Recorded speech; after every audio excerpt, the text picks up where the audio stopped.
Hello guys, मैं हूं असगर मिर्जा और आप देख रहे हैं एजीआई टेक सपोर्ट। जो दोस्तों आज की ये वीडियो बहुत ही स्पेशल, बहुत ही खास होने वाला है। जैसा कि दोस्तों आप सभी को पता है कि यूआईडीआई का एक नोटिफिकेशन आया है जो कि काफ़ी तेज़ी से वो वायरल हो रहा है। दोस्तों बहुत सारे ऐसे हमारे ऑपरेटर्स हैं जिनका कहना है कि सर क्या ये सही है, या फिर सही है तो इसमें क्या क्या चेंजिंग है, या फिर क्या क्या इसमें बदलाव होने वाला है, ये इसके बारे में आप विस्तार से बताएं। मैं कोशिश करूंगा कि इसमें आपको विस्तार पूर्वक जानकारी मिले और सही जानकारी मिले। इसलिए आप लोगों से रिक्वेस्ट करना चाहूँगा कि वीडियो का एंड तक देखेंगे, लास्ट तक देखेंगे, ताकि अच्छी तरीके से आपको समझ में आ सके कि 192-2 में आखिर क्या चेंज होने वाला है, या फिर 192-2 में क्या नुकसान होगा ऑपरेटर को, या फिर क्या फ़ायदा होने वाला है। इसके बारे में हम लोग विस्तार से समझेंगे, विस्तार से जानेंगे। ठीक है दोस्तों। तो दोस्तों वीडियो को शुरू करने से पहले हमेशा की तरह आप लोगों से एक रिक्वेस्ट है कि अगर अभी तक आपने मेरे चैनल को सब्सक्राइब नहीं किया है तो जल्द से जल्द सब्सक्राइब कर ले और बेल आइकन को प्रेस कर ले, ताकि इस तरह के स्पेशल वीडियो और इन्फॉर्मेटिव वीडियो आप लोगों को हमेशा मिलता रहे। चलिए दोस्तों, बगैर देरी के चलते हम लोग अपने लैपटॉप में और समझते हैं 192-2 में क्या न्यू फीचर ऐड होने वाला है या फिर क्या रिमूव होने वाला है। इसके बारे में हम लोग विस्तार से समझेंगे, विस्तार से जानेंगे। चलिए हम लोग चलते हैं अपने लैपटॉप में।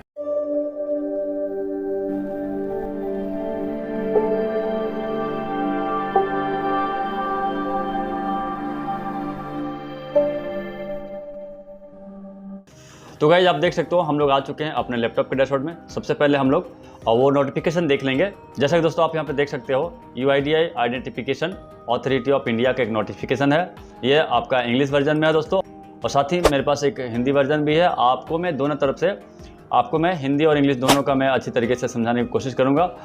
इसलिए आप लोगों से रिक्वेस्ट करना चाहूँगा कि वीडियो का एंड तक बने रहे, ताकि आप लोगों को अच्छी तरीके से समझ में आ जाए। ठीक है दोस्तों। 192-2 रिलीज टू अल्फा, ठीक है, यानी ये रिलीज के लिए तैयार हो चुका है, रिलीज हो चुका है, लेकिन अभी तक पूरे इंडिया में कहीं भी ये अपडेट नहीं हुआ है। हो सकता है कि इस मंथ के एंड तक ये सॉफ्टवेयर अपडेट हो जाएगी और हम लोग इस नए सॉफ्टवेयर पे काम करना स्टार्ट कर देंगे। ठीक है दोस्तों।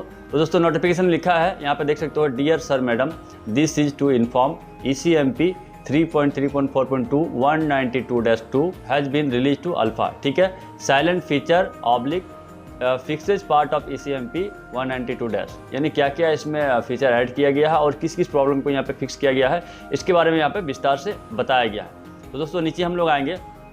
सबसे पहले दोस्तों हम लोग ECMP को देखेंगे। ECMP में दोस्तों एक नंबर में यहाँ पे आप देख सकते हो लिख रहा है implementation of HOF based NRI minor and adult enrolment. ठीक है, यानी NRI का जो माइनर और एडल्ट का HOF बेस्ड इनरोलमेंट है उसको कहीं ना कहीं एनेबल किया गया है। उसको भी हम लोग HOF बेस्ड पे हम लोग कर सकते हैं, कोई दिक्कत नहीं, कोई प्रॉब्लम नहीं है। उसके बाद दोस्तों यहाँ पर देख सकते हो नंबर 2 पर लिख रहा है popup message to intimate operator to enter same address of HOF mention in Aadhaar for HOF based enrolment और अपडेट। यानी जैसे दोस्तों अभी हम लोग न्यू एनरोलमेंट करते हैं, न्यू एनरोलमेंट करते टाइम जैसे ही हम लोग वहाँ पे डेट ऑफ बर्थ टाइप करते हैं, वहाँ पे एक पॉपअप आता है वेरीफाई करने के लिए। ठीक है, तो उसी तरह से जैसे ही हम लोग HOF बेस पे इनरोलमेंट करेंगे, एक अपने डैशबोर्ड पे एक पॉपअप दिखाई देगी। उस पॉपअप पे लिखा रहेगा कि आप अगर HOF बेस इनरोलमेंट कर रहे हो, इसका मतलब ये है कि आपके हेड ऑफ फैमिली के एड्रेस, यानी हेड ऑफ फैमिली के आधार में जो एड्रेस है और जो डॉक्यूमेंट, यानी जो बर्थ सर्टिफिकेट या पासपोर्ट या जो भी HOF रिलेशन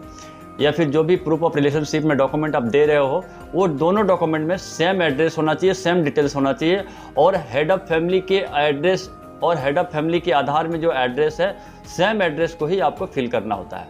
ठीक है, अगर आप कहीं मिस्टेक करेंगे तो हो सकता है कि आपका डाटा को रिजेक्ट कर दिया जाएगा, इनरोलमेंट या अपडेट को रिजेक्ट कर दी जाएगी। ठीक है दोस्तों। उसके बाद दोस्तों 3 नंबर में आप यहाँ पे देख सकते हो integration of authentication 2.5 with ECMP for operator sync disclosure find Aadhaar and verify resident operator FIR और FMR लाइवनेस चेक। अब दोस्तों यहाँ पे एक न्यू फीचर ऐड किया गया है जो कि बहुत ही अच्छा है हमारे ऑपरेटर भाइयों के लिए, और कहीं ना कहीं इसमें हम लोग ऑपरेटर भाइयों को बहुत बेनिफिट होने वाला है आने वाले टाइम में। तो सबसे पहले दोस्तों हम लोग समझेंगे कि FIR और FMR ये दोनों है क्या चीज़, इसके बारे में हम लोग विस्तार पूर्वक समझेंगे ताकि आपको अच्छी तरीके से समझ में आ सके। ठीक है दोस्तों। तो दोस्तों यहाँ पे आप देख सकते हो FMR और FIR। FMR का मतलब होता है दोस्तों फिंगर मिनिटिया मैच रिकॉर्ड, यानी फिंगर मिनिटिया या फिंगर मैच रिकॉर्ड कह सकते हैं, या फिर FIR का मतलब होता है दोस्तों फिंगर इमेज रिकॉर्ड। ठीक है, तो दोनों का दोस्तों क्या है, ये मैच रिकॉर्ड करता है और ये फिंगर इमेज को दोनों को मैच करता है। ठीक है दोस्तों। उसके बाद दोस्तों नीचे लिख रहा है this technology use to authenticate fingerprint during Aadhaar identification. ठीक है, it was developed by the unique identification authority of India to improve the security of Aadhaar enable payment system यानी AEPS। कहने का मतलब ये है दोस्तों कि इसको सिक्योरिटी को और मजबूत करने के लिए और सुदृढ़ बनाने के लिए इसे डेवलप किया गया है UIDAI के द्वारा, ठीक है, ताकि किसी तरह कोई फ्रॉड ना हो। अब दोस्तों नीचे आप देख सकते हो लिख रहा है FMR FIR use artificial intelligence and machine learning, ठीक है। फर्स्ट में दोस्तों आप यहाँ देख सकते हो लिख रहा है हाइब्रिड ऑथेंटिकेशन, यानी ये जो है उच्च कोटि का ये ऑथेंटिकेशन होता है, इसमें ऑथेंटिकेट किया जाता है, ठीक है। Combine the analysis finger minutiae and finger image to verify the authenticity of the fingerprint, यानी फिंगरप्रिंट को क्या करता है, ये मैच करवाता है, ठीक है। ये मैच होने के बाद ही आगे का प्रोसेस आपको करने के लिए अलाउ करेगा, ठीक है। उसके बाद दोस्तों लाइवनेस डिटेक्शन, यानी लाइव भी आपको रिजल्ट देगा, तुरंत रिजल्ट देगा। ऐसा नहीं कि अभी आप फिंगर स्कैन करके भेजा, आपको 24 घंटे के बाद या 2 दिन बाद या 4 दिन बाद आपको इसका रिपोर्ट मिलेगा, तुरंत नहीं, ऐसा नहीं, तुरंत आपको रिपोर्ट मिल जाएगी कि ये फेक है या ओरिजिनल है, ठीक है। Liveness detection determine of the fingerprint is live और फेक वन, ठीक है। इसका मतलब ये दोस्तों कि आपको तुरंत इसका सटीक जानकारी दे देगा कि ये रियल है या फेक है, ठीक है। उसके बाद दोस्तों नंबर आप 3 पर देख सकते हो रियल टाइम वेरिफिकेशन, ये आपको तुरंत वेरिफिकेशन करके बताएगा। Provide immediate result during the authentication process, ये प्रोसेस के लिए आपको तुरंत आगे बढ़ाएगा, अगर फेक है तो वो आपको वहीं पे रोक देगा, ठीक है दोस्तों। Fraud prevention reduce the risk of fraud bye detecting and preventing the use of clone finger, ठीक है। इसका मतलब ये है दोस्तों कि आपके साथ जो फ्रॉड होता था वो कम किया जा सकता है, वो या फिर बंद किया जा सकता है, ठीक है, क्योंकि इसमें क्लोन की कोई गुंजाइश नहीं है। कहने का मतलब ये है दोस्तों कि पहले किसी का फिंगर बना करके आधार का क्लोन ID बना करके वो यूज किया करते थे, बट वो कहानी अब खत्म हो गया है, अब दोबारा से ये क्लोन नहीं बन सकता है, ठीक है। दोबारा किसी के साथ क्लोन हो नहीं सकता है और किसी दूसरे का ID को यूज नहीं किया जा सकता है, क्योंकि इसमें लाइव डिटेक्शन चाहिए होता है, और जब तक आपके फिंगर में ब्लड नहीं रहेगा तब तक ये डिटेक्ट नहीं करेगा। जैसे कि पहले क्या होता था कि फिंगरप्रिंट बना लेते थे, उसमें ब्लड रहे या ना रहे, फिंगर को वो स्कैन करके यूज किया करते थे, बट वो कहानी अब खत्म हो गया है, अब ये नहीं हो सकता है, ठीक है दोस्तों। अब दोस्तों नीचे हम लोग आएंगे, यहाँ पे लिख रहा है दोस्तों here are something to keep in mind about FMR और FIR, ठीक है। An authentication request can not mix FMR और FIR in the same transaction, ठीक है, यानी FMR और FIR एक टाइम में आपका दोनों सेम नहीं हो सकता है, ठीक है। जैसे रिकॉर्ड को मिसमैच करेंगे वो आपका डिक्लाइन करेगा, ठीक है। For 2 finger authentication data for each finger should be send to there FMR और FIR format. UIDAI only support single finger record, ठीक है। रियल फिंगर है उसी को वो डिटेक्ट करेगा, उसी को सपोर्ट करेगा, ठीक है। The number of FMR FIR record in authentication request should not exceed 10, यानी 10 बार से ज़्यादा आप ट्राई नहीं कर सकते हैं। अगर 10 बार से ज़्यादा ट्राई करेंगे तो वो वहाँ पे आपका काम करना बंद कर देगा, ठीक है। इसलिए आखिरी आप 10 बार ही ट्राई कर सकते हो, ठीक है दोस्तों। अब हम लोग चलते हैं दोस्तों नेक्स्ट नंबर पर क्या लिख रहा है। अब दोस्तों यहाँ पे देख सकते हो लिख रहा है 4 नंबर में रिमूव और disable the attach button in the document upload section, scanning is the only way to upload the document. कहने का मतलब यह है दोस्तों कि अटैच वाले जो बटन है उसको हाइड कर दिया जाएगा, रिमूव कर दिया जाएगा, ठीक है। अब से सिर्फ हम लोग लाइव डॉक्यूमेंट को ही स्कैन कर सकते हैं, डॉक्यूमेंट अपलोड नहीं कर सकते हैं, अटैच नहीं कर सकते हैं, ठीक है दोस्तों। उसके बाद दोस्तों 5 नंबर में लिख रहा है दोस्तों acknowledgement slip changes for update enrolment. दोस्तों इसके बारे में मैंने पिछले वीडियो में बताया था कि आने वाले टाइम में हो सकता है कि इनरोलमेंट नंबर जो है, अपडेट नंबर जो है वो कहीं ना कहीं चेंज हो जाएगा। तो बस 192 में यानी 192 में ये चेंज होने वाला है।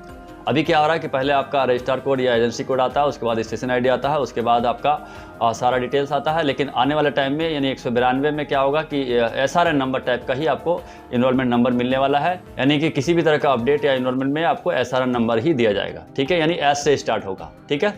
अब दोस्तों नंबर 6 पर आप देख सकते हो लिख रहा है allow only dual iris device usages and disable single iris device usages in ECMP, यानी ECMP में अब सिर्फ और सिर्फ ड्यूअल आइरिस ही काम करेगा, सिंगल आइरिस अब काम नहीं करेगा, यानी 192 में सिंगल आइरिस को हटा दिया जाएगा, ठीक है दोस्तों।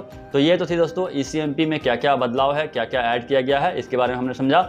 अब दोस्तों हम लोग चलेंगे UCL में, यूनिवर्सल क्लाइंट। यहाँ पे दोस्तों आप देख सकते हो लिख रहा है resume consent token in update follow if consent get success in demographic phase failed no needed to provide resident consent again if consent token is valid. अगर आपका टोकन वैलिड है दोबारा से उनको फैच कराने की जरूरत नहीं है। अगर एक बार फैच हो गया है तो दोबारा से उनको फैच कराने की जरूरत नहीं है, वही आपका काम कर जाएगा, ठीक है दोस्तों। नंबर 2 पे दोस्तों यहाँ पे देख सकते हो लिख रहा है fix to Nepal Bhutan passport expiry date field, ठीक है, यानी नेपाल और भूटान का पासपोर्ट जो एक्सपायरी होता है उसको उस फील्ड को यहाँ पे फिक्स किया गया है।